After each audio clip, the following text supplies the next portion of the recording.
உலக மக்கள் எல்லோருக்கும் வணக்கம். இது உங்கள் அம்பிகை ஜோதிடம். நான் உங்கள் ஜி கோபால் பேசுகிறேன். இன்னைக்கு பேசக்கூடிய பலன் என்ன அப்படின்னா, ஆகஸ்ட் மாத பலன்கள். இந்த ஆகஸ்ட் மாத பலன்களாகப்பட்டது கும்ப ராசிக்காரங்களுக்கு எப்படி இருக்க போகிறது, இதை பற்றி தான் இந்த வீடியோவில் தெளிவாக பார்க்குறோம். இதற்கு முன்னாண்ட நிறைய பதிவுகள் உங்களுக்கோசரம் போட்டிருந்தேன். நீங்கள் நிறைய பேர் பார்த்துருக்குறீங்க, லைக் பண்ணியிருக்கிறீங்க, சப்ஸ்கிரைப் பண்ணியிருக்கிறீங்க. அது போக நிறைய பேர் உங்களுடைய ஜாதகத்தையுமே அனுப்பிச்சிருக்கிறீங்க. எல்லாத்துக்கும் நான் பார்த்து சொல்கிறேன். உங்களுடைய இந்த விசுவாசத்துக்கு என்னுடைய நன்றிகள் கோடி. இப்போ இந்த கும்ப ராசிக்காரங்களுக்கு கிரக அடைவுகள். இப்போ ராசியிலேயே ராகு பகவான் இருக்கிறாங்க. அது போக மீனத்தில் சனி பகவான், 5ஆம் இடத்தில் குரு பகவானும் சுக்கிர பகவானும், 6ஆம் இடத்தில் புதன் பகவான், 7ஆம் இடத்துல அந்த புதன் கூட இருக்கக்கூடிய சூரியன் கடகத்தில் ஆகஸ்ட் 17ஆம் தேதி சிம்மத்துக்கு வர்றாங்க. அந்த சிம்மத்தில் கேதுவும் இருக்கிறாங்க. ரெண்டாவது பார்த்தீங்கன்னா 8ஆம் இடத்துல செவ்வாய் பகவான். இது இந்த மாத கிரக அடைவுகள். அப்ப இந்த மாத கிரக அடைவுகளை பொறுத்தவரையிலும் கும்ப ராசிக்காரங்களுக்கு எப்படி இருக்குது அப்படின்னா, இப்ப கிரகங்களை கணிச்சு பார்த்ததுல 70% கும்ப ராசிக்காரங்களுக்கு நல்ல பலன் தான். இதுல ஃபர்ஸ்ட் நல்ல பலன் எது அப்படின்னா, கும்பராசிக்கு 5ஆம் இடத்தில் குருவும் சுக்கிரனும் 2 சுபகிரகங்கள் 5ஆம் இடத்தில் இருப்பது யோகம். அப்ப பாத்தீங்கன்னா 4ஆம் இடத்து அதிபதி 9ஆம் இடத்து அதிபதி சுக்கிரன். அது போக பார்த்தீங்கன்னா குரு பகவான் 11ஆம் இடத்து அதிபதி, 2ஆம் இடத்து அதிபதி. இப்ப இந்த 2 சுபகிரகங்களும் 5ஆம் இடத்தில் இருந்து உங்களுடைய வாழ்க்கை, உங்களுடைய தகுதி, உங்களுடைய தரம், இது எல்லாமே பல வழியில சோதனையாகி வேதனையாகி கஷ்டப்பட்டு கொஞ்சம் மோசமான சூழ்நிலையில் இருக்கிறீங்க. அந்த சூழ்நிலை எல்லாமே கொஞ்சம் கொஞ்சமாக மாற்றி கொடுக்க போகிறார். யாரு? இந்த குரு பகவானும் சுக்கிர பகவானும். இது போக பார்த்தீங்கன்னா உங்களுக்கு உங்க ராசியவே குரு பகவான் ஆகப்பட்டது 9ஆம் பார்வையாக பார்க்கிறார். அப்போ குரு உங்க ராசியை பார்க்கிறாரு. சனி பகவான் உங்க குருடைய வீட்டில் இருக்கிறார், அதுவும் வக்ரகதியில.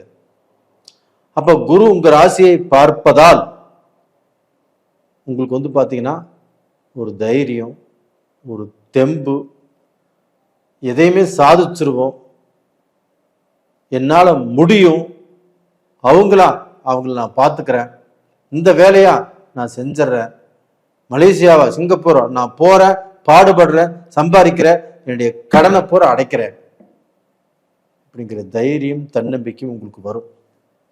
அதே சமயத்தில் அந்த சனி பகவான் 2ஆம் இடத்துல வக்ரமானதுனால உங்களுக்கு பார்த்தீங்கன்னா வெளிநாடு போகக்கூடிய வாய்ப்பு, வெளிநாட்டில் சம்பாதிக்கக்கூடிய வாய்ப்பு, வெளிநாட்டில் சாதிக்கக்கூடிய வாய்ப்பு உங்களுக்கு கண்டிப்பாக உருவாகும்.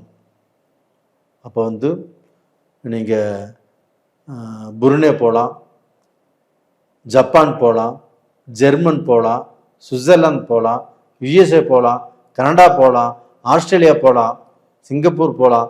இது மாதிரி எந்த கண்ட்ரிக்கு வேணாலும் நீங்கள் போகலாம்.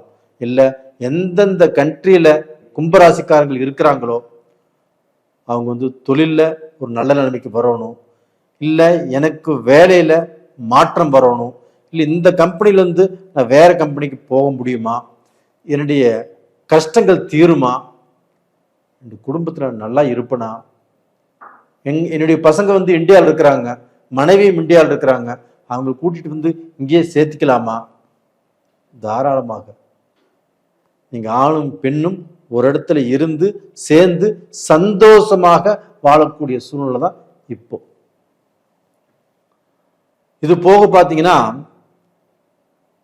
உங்களுக்கு வந்து உங்களுடைய ராசிக்கு 3ஆம் இடத்து அதிபதி யாருன்னா செவ்வாய் பகவான். அவர் வந்து 8ஆம் இடத்துல இருக்கிறார். இந்த பீரியட்ல நாவடக்கம் தேவை.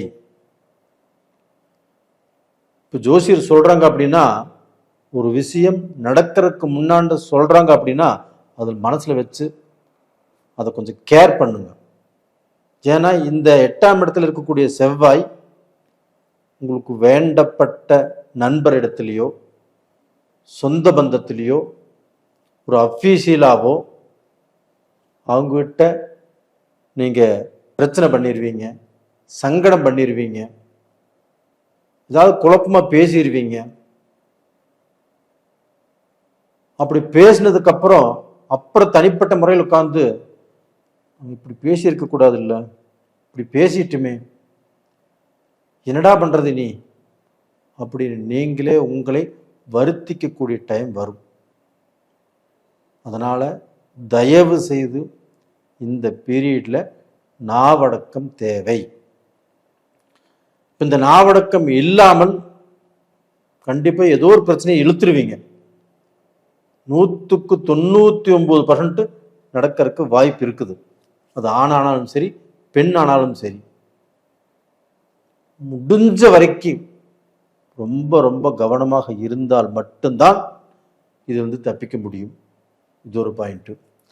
அது போக உங்களுக்கு வந்து 7ஆம் இடத்து அதிபதி யாருன்னா சூரிய பகவான். 7ஆம் இடத்து அதிபதி 7ஆம் இடத்துக்கே வர்றாங்க.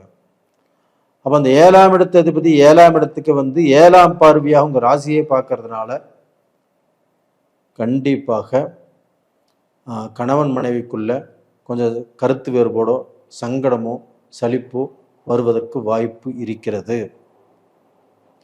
இல்லை கூட்டு பிஸ்னஸ் உங்கள் பார்ட்னரோட ஏதாவது பிஸ்னஸ் பண்ணி அதிலே சங்கடம் சலிப்பு வரக்கூடிய அளவுக்கு வாய்ப்புகள் இருக்கிறது. இருந்தாலும் கொஞ்சம் ஜாக்கிரதையாக இருங்க. இருந்தாலும் குரு உங்களுடைய ராசியவே பார்க்கறதுனாலையும் அந்த சூரியன் உங்கள் ராசியவே பார்க்கறதுனாலையும் இந்த மாதிரி பிரச்சனைகள் வந்து கண்டிப்பாக தப்பிச்சுக்குவீங்க. பெரிய கஷ்டப்பட மாட்டீங்க. இப்போ டோட்டலாக பார்த்தீங்கன்னா உங்களுடைய வாழ்க்கையில் நீங்கள் பொறுமையாக இருக்க வேண்டிய இடம் எது அப்படின்னா இந்த செவ்வாய் 8ல் இருக்கிறதுனால தான். அப்போ வந்து பார்த்தீங்கன்னா ரொம்ப ரொம்ப பயபக்தியோடு இருங்க. இதற்கு வந்து என்ன பரிகாரம் அப்படின்னா திருச்செந்தூர் முருகர் கோயிலுக்கு போயிட்டு வாங்க. அப்படி திருச்செந்தூர் முருகர் கோயிலுக்கு போக முடியாதவர்கள் அக்கம் பக்கத்தில் இருக்கக்கூடிய முருகர் கோயிலுக்கு செவ்வாய்க்கிழமை நாளில் சஷ்டி நாளில் சிகப்பு பூ வச்சு, செவ்வந்தி பூவை வச்சுக்கோங்களேன், அந்த சிவப்பு கலர் பூ வச்சு அந்த சாமியை கும்பிட்டு வாங்க. உங்களுடைய கஷ்டங்கள் கண்டிப்பாக பரிகாரமாகும். நேயர்களே, இந்த பதிவு பிடிச்சிருக்குன்னு நினைக்கிறேன். லைக் பண்ணுங்கள், சப்ஸ்கிரைப் பண்ணுங்கள். உங்களிடமிருந்து விடைபெறுவது உங்களின் ஜி கோபால். நன்றி, வணக்கம்.